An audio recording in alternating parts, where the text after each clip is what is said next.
Hey, Pappy Secrets here. Today, I want to show my son Jeff, his two kids, Kai and Tyler, my other grandson Anthony, and my son-in-law Frank, how to clean out a stinking bathroom drain, or maybe a kitchen drain, but using a snake to do this, a hand snake. So, let's get into it. Hi, Pappy here. Hey, you ever get a clogged up bathroom sink? It's pretty common. You know, it can be hair, coronavirus, whatever. Anyway, I'm going to show you how to fix that today. First, put on some gloves from pretty yucky stuff out of there.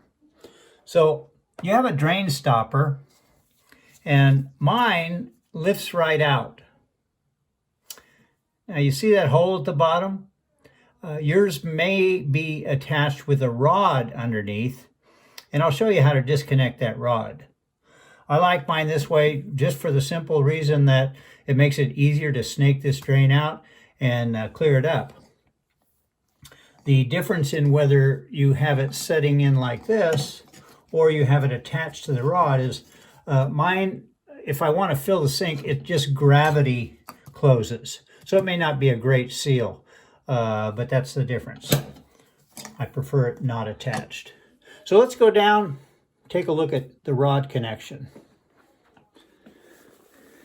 So underneath your sink, you'll see you've got your drain set up here.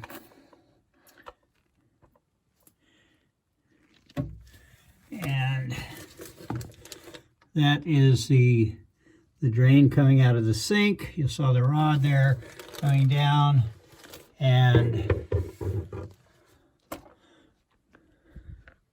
that's your drain trap. And that trap is where things get clogged up, hair and such accumulates. The reason for that trap, that U-shaped trap, is that it stays filled with water and it prevents sewer gas smell from coming up through your drain. So back to the rod. So your rod is connected up to the sink with another rod. And this is just a spring connector, so if you had to adjust it, it's easy to do. This is just like a nut, righty tighty, lefty loosey. Undo that nut, pull the rod out of your stopper. Now your stopper can be removed. Now, before you do your snaking though, make sure you put this back into the drain without the rod connected. Otherwise, when you go to do some flushing out, you're going to get this leakage here. The alternative would be just put a large pan underneath the drain area there to catch some overflow. So either way is fine. So that's how you disconnect the rod.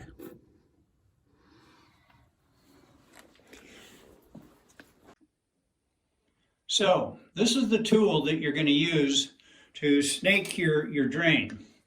It's called a hand auger or a drum auger, and you can get it at any local hardware store for about 15 bucks or so. Don't get the ones that attach to your drill and all that. That's just going to get you in trouble, and it's really not necessary for a sink blockage. So let's see how we do this. You're going to remove the stopper.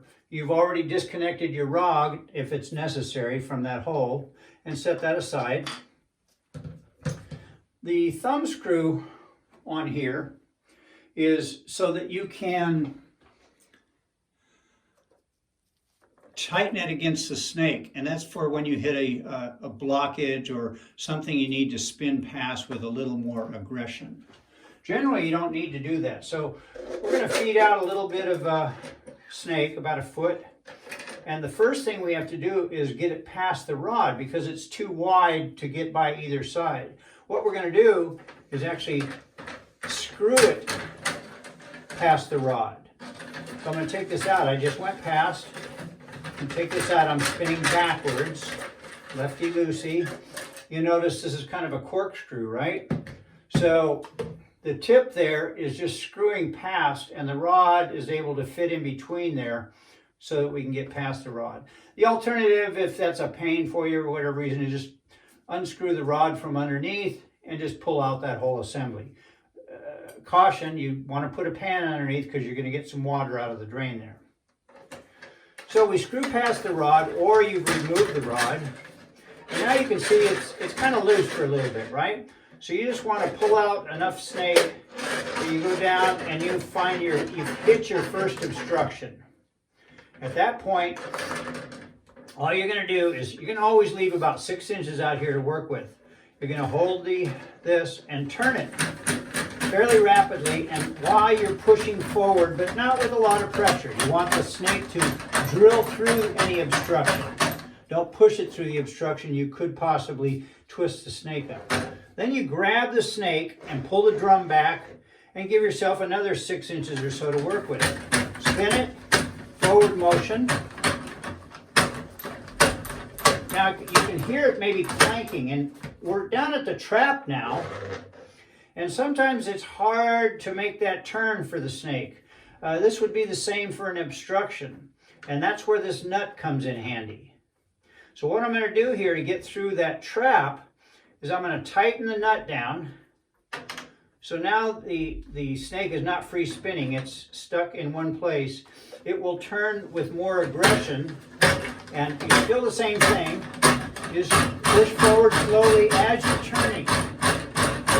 And the key to using this snake is keep it turning all the time. Turn, turn, to every season. Turn, turn, turn. Okay, now loosen up that nut. Pull back. I think we're through the trap. And spin, spin, spin. Turn, turn, turn with some light forward motion.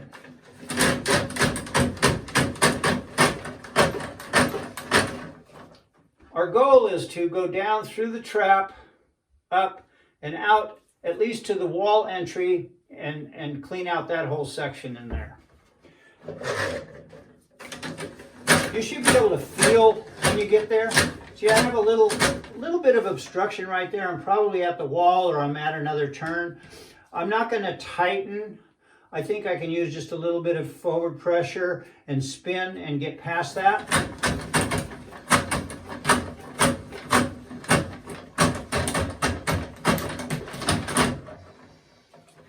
I didn't, so pull a little bit. I'm going to tighten this down. Okay. Now I easily went past, I think it was the turn going right into the wall, or just before the wall. So now I'm loose again. Loosen the thumb screw. Forward motion, turn, turn, turn. Forward motion, turn, turn, turn. Now, if you get to a spot where you see that it starts twisting up here, you need to back off a little bit, turn faster, and move slower. You don't want this to get cranked up where it spins into itself, makes a loop. That's the goal here. See, that's had a little tension on it. So back off a little bit. Forward motion. Yeah, I'm running into something there. So what I'm going to do,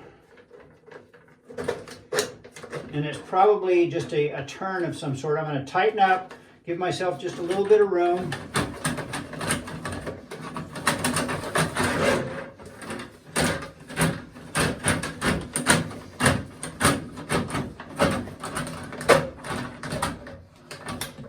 Okay, so now I'm all the way to the wall, and this is where that bucket underneath your drain, or putting that rod cap back in, makes a difference.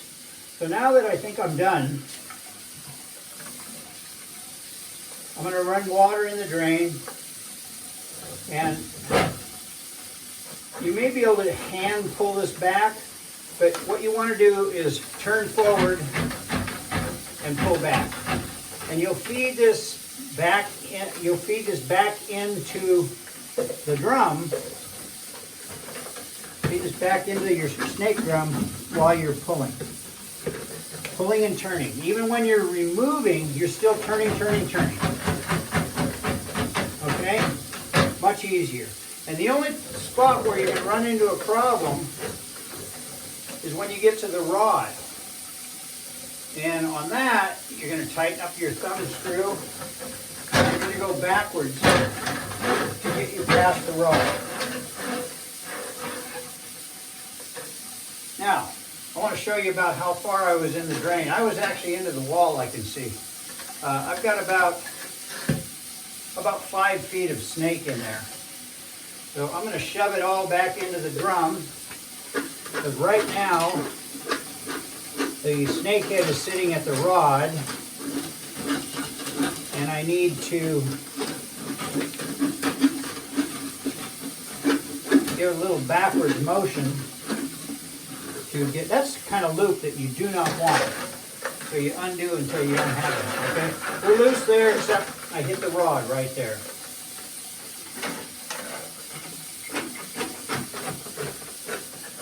Shoving the snake back in. I'm going to tighten up the thumb screw. Go backwards. This is one of the few times you go backwards, and unscrew it past that rod. Now normally when you pull this out, you're going to have a whole bunch of junk on here. Just clean that off and throw it away. Mine's clean because I happened to have snaked my sink a week or so ago, so it really didn't need this. That's all there is to it. Later.